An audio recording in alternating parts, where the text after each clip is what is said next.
आप देख रहे हैं आई विजन नेटवर्क और ये है सिटी चैनल। नई सोच नई दिशा। इसमें जैसा कि मैंने बताया, खाद्य सुरक्षा जो सेल्फ सफिशिएंसी फूड की है हम पा चुके हैं। अब हमारा ये मेन थीम है जो खाद्य सुरक्षा से पोषण सुरक्षा की ओर, जो न्यूट्रिशन है, कैसे हम न्यूट्रिशन को एड्रेस करें, ये मेन थीम है हमारा इस मेले का। और ये 3 दिन का मेला है। तो प्रथम दिन में हमारा ये रहेगा, दूसरे दिन हम प्राकृतिक खेती के ऊपर बात करेंगे, साथ में श्री अन्न के प्रचार प्रसार के बारे में हम लोग चर्चा करेंगे, और तीसरे दिन जो डिजिटल एग्रीकल्चर है उसके ऊपर हमारी विशेष जो सेमिनार होगा। तो इस प्रकार से 3 दिवसीय जो हमारा ये मेला होगा किसानों के लिए, ये 3 थीम हमारे मेन रहेंगे। इसमें कितने स्टॉल्स लगाए जाएंगे, कितने किसानों के आने की संभावना? करीब करीब मैं उम्मीद करता हूं कि इसमें 160 से 180 के बीच हम लोग जो स्टॉल को समझ रहे हैं कि लगेंगे, और 50,000 से ऊपर किसान हम उम्मीद करते हैं कि इस मेले में आएंगे। प्रधानमंत्री जी सर किसानों के आमदनी को दुगुना करने का लक्ष्य रखा है, विश्वविद्यालय का क्या योगदान रहेगा सर? देखिए, जब मैं अभी चर्चा किया कि हमारे जो किसानों की आमदनी को दुगना करने के लिए जो नई टेक्नोलॉजी है उसको कैसे कम लागत से किसानों में कम लागत लगेगा, उनकी आमदनी बढ़ेगी, और उस क्षेत्र में विश्वविद्यालय ने एक डॉक्यूमेंट बनाया है और इसको कर दिखाया है कि बहुत सारे किसानों की आमदनी दुगनी से भी ज्यादा हो चुकी है। और हमने अभी 13 तारीख को ऐसे किसानों को, जो लखपति किसान, जो जिनका आमदनी कुछ नहीं था, उनको हमने सम्मानित भी किया। 28 किसानों को सम्मानित किया, और इस प्रकार से हमने डॉक्यूमेंट बना करके पूरे किसान कितने उसके इनकम डबल से भी ज्यादा हुआ है, उनको उनकी जुबानी से जो है ना, उनकी कहानी को हमने प्रेषित किया है उस माध्यम से। सर, ये चौथा कृषि रोड मैप जो है उसको लेकर के विश्वविद्यालय की क्या कार्य योजना है? देखिए, मैं बड़ा अच्छा आपने सवाल किया है।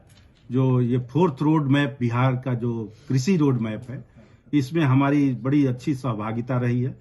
विश्वविद्यालय को एक दायित्व दिया गया था कि कृषि शिक्षा के क्षेत्र में विश्वविद्यालय एक पूरे बिहार के कृषि शिक्षा को कैसे बढ़ाया जाए, क्या स्ट्रेटेजी होनी चाहिए, किस किस क्षेत्र में हमारा ह्यूमन रिसोर्स डेवलपमेंट होना चाहिए, तो उसको विश्वविद्यालय ने बना करके बकायदे वहां प्रेषित किया। और सभी विश्वविद्यालयों को किस प्रकार की ट्रेनिंग होनी चाहिए, किस किस एरिया में होनी चाहिए, तो हमने पूरा एक पूर्ण विवरण दिया है, और उसमें हमको सपोर्ट भी मिला। ये शिक्षा के क्षेत्र में साथ साथ अनुसंधान की बात करेंगे तो उसमें बहुत ही बड़ा एक कंपोनेंट है मिलेट के।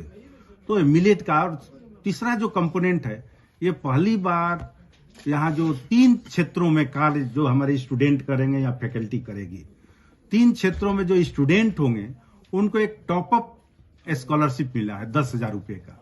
वो 3 क्षेत्र हैं तेलहन के, क्योंकि तेलहन में हमको और भी स्पीड बढ़ाना है, अच्छे काम करने हैं, साथ साथ दलहन है, और तीसरा जो मिलेट है।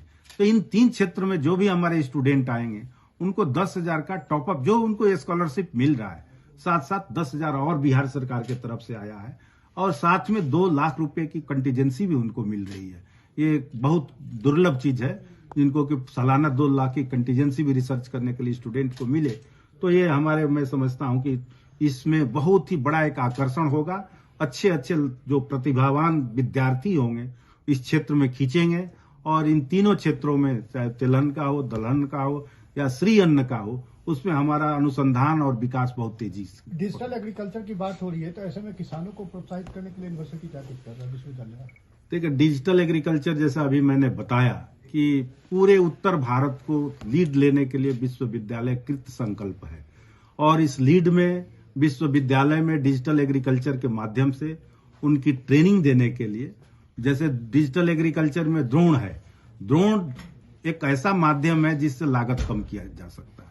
तो ड्रोन ट्रेनिंग जो हमारे पायलट निकलते हैं, तो ड्रोन की ट्रेनिंग किसानों को दिया जाएगा, और उसमें ऑलरेडी हमारे 81 हम जो ऐसे जो हमारे किसान उसमें हैं, उसमें बहुत सारे उद्यमी, मतलब कि उद्यमी इन द सेंस की वो छोटे लेवल के उद्यमी है, किसान ही है वो, उन लोगों को इस तरह से हमने 81 लोगों को दिया है। उसमें 33 महिलाएं हैं, और वो 33 महिलाएं सभी सेल्फ हेल्प ग्रुप से आई हुई हैं, और वो नमो द्रोण देवी दीदी जो हमारी ड्रोन की पायलट की ट्रेनिंग ली, आपने कई लोगों ने देखा, वो ऐसे हैं, वो इतने मतलब उनका मैं देख करके दंग रह गया कि उन लोगों को ड्रोन के बारे में इतना ज्ञान हो गया उतने 10 दिन की ट्रेनिंग में।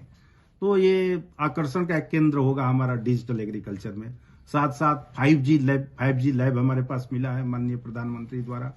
तो उसमें भी हमारे जो हम इंटरप्रेन्योरशिप डेवलप करने जा रहे हैं, जिससे कि विद्यार्थी अगर कोई 5G के आइडिया के साथ आता है तो उस लैब में आकर के काम कर सकता है।